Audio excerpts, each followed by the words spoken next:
kerang rantau tugal mandang nyusah. Kuyo gundul kesana aku sering ngampek kendul. Kendul tela-tela tampak lo yo. Selangkau jalannya miring-miring itu yo. Belum selesai menaku nong Cino. Pak Moyo terguling ke Bengawan Solo. Tengah irama alunan nong Cino. Aktivitas-aktivitas manusia yang menyebabkan perubahan lingkungan. Aktivitas merupakan kegiatan yang seringkali dilakukan oleh manusia. Ketika manusia melakukan aktivitasnya, itu akan menyebabkan perubahan terhadap lingkungan di sekitarnya. Dalam perubahan lingkungan, ada perubahan lingkungan yang baik dan ada juga perubahan lingkungan yang buruk. Beberapa aktivitas manusia yang menyebabkan pengaruh terhadap lingkungan, yaitu sebagai berikut. Yang pertama yaitu penebangan liar. Keberadaan hutan sangat penting sebagai penjaga keseimbangan alam. Manusia menebang pohon-pohon di hutan dengan liar dan tidak memikirkan dampaknya terhadap lingkungan. Penebangan hutan dengan liar akan berdampak. Yang pertama, hilangnya kesuburan tanah. Pastinya dengan hutan yang ditebang secara liar-liaran akan menyebabkan kesuburan tanah yang ada di hutan berkurang. Yang kedua, menurunnya sumber daya air. Pastinya itu akan berdampak ke sumber daya air. Yang ketiga, punahnya keanekaragaman hayati. Mungkin ada sebagian keanekaragaman hayati di hutan akan punah karena penebangan hutan. Yang keempat, menyebabkan banjir. Itu pastinya akan terjadi karena tanahnya yang longsor, mungkin karena penebangan hutan dengan liar.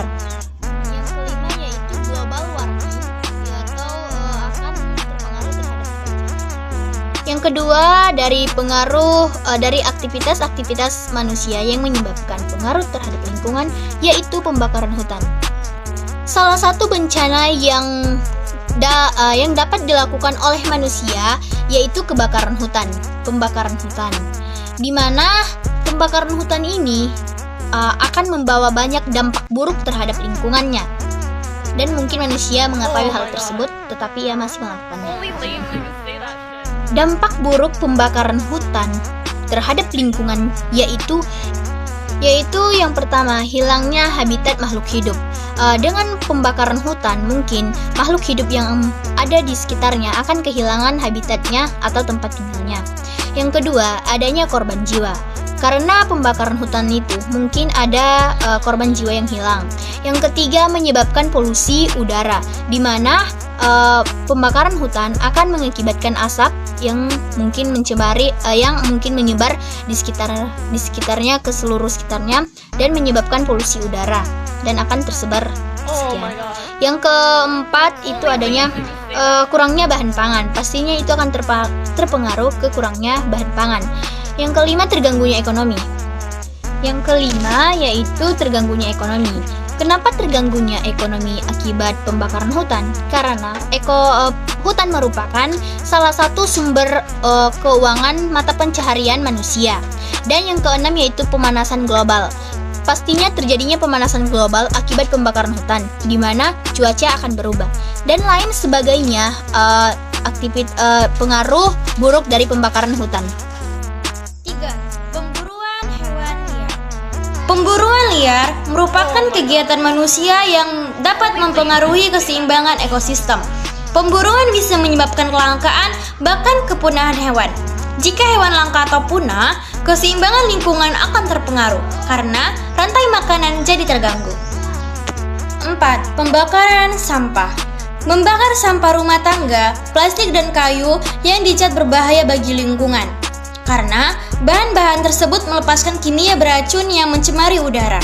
Udara yang tercemar karena asap pembakaran sampah dapat dihirup oleh manusia dan hewan.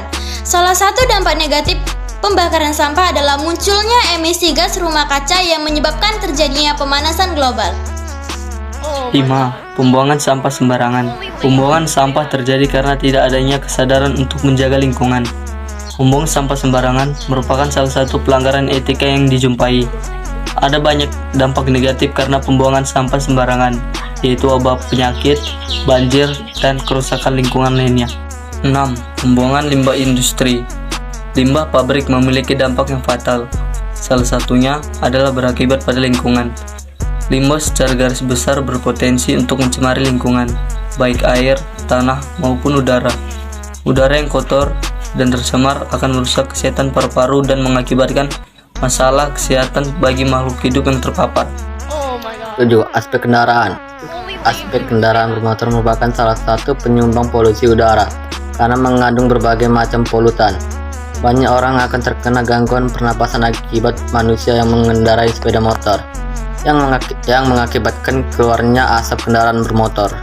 8. Suara kendaraan. Suara dari aktivitas pengendara motor. Tidak semua kendaraannya menimbulkan suara yang keras, tetapi ada kendaraan yang mengakibatkan suara kendaraan yang keras, dan itu merusak lingkungan pendengaran yang ada di sekitarnya. 9. Penggunaan pestisida. Penggunaan pestisida yang berlebihan terhadap lingkungan bisa mengancam kondisi keseimbangan ekosistem yang ada. Karena pestisida akan menyebar luas karena terbawa oleh angin dan akan meracuni seluruh makhluk hidup yang berada di lingkungan sekitarnya. Akibat terburuknya adalah hama akan menjadi semakin meningkat karena rantai makanan mereka terganggunya. 10. Perpindahan penduduk. Perpindahan penduduk mengakibatkan daerah yang didatangi menjadi sangat padat akibat jumlah pemukiman yang terbatas. Hal ini akan memicu terbentuknya pemukiman kumuh yang memengaruhi kualitas kesehatan manusia dan menyebabkan pencemaran lingkungan semakin meningkat sehingga dapat mengganggu keseimbangan ekosistem.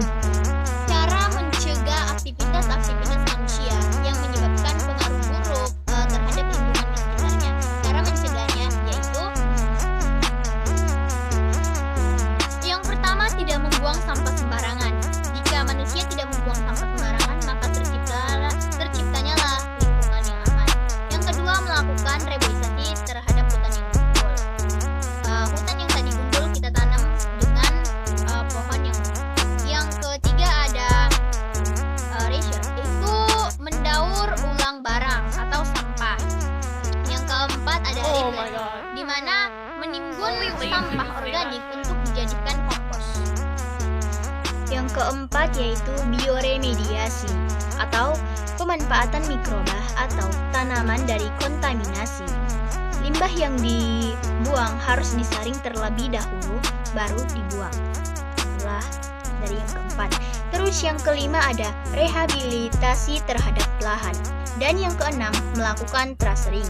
Dan banyak lagi cara pencegahan terhadap aktivitas-aktivitas manusia yang menyebabkan pengaruh buruk terhadap lingkungannya. Banyak segala cara. Setelah kelompok kami melakukan diskusi mengenai materi kami yang mengenai aktivitas-aktivitas manusia yang menyebabkan pengaruh terhadap lingkungan, kelompok kami menemui saran, yaitu saran dari kelompok kami adalah agar aktivitas yang dilakukan oleh manusia menyebabkan pengaruh yang baik terhadap lingkungan, maka kita sebagai manusia harus menjaga lingkungan yang ada di sekitar kita. Jika kita ingin menjaga lingkungan yang ada di sekitar kita, maka kita juga bisa melakukan pencegahan seperti materi yang kami jelaskan tadi, pencegahannya. Kita juga bisa melakukan itu. Dan kita juga bisa melakukan hal-hal kecil terlebih dahulu jika tidak bisa hal-hal yang besar.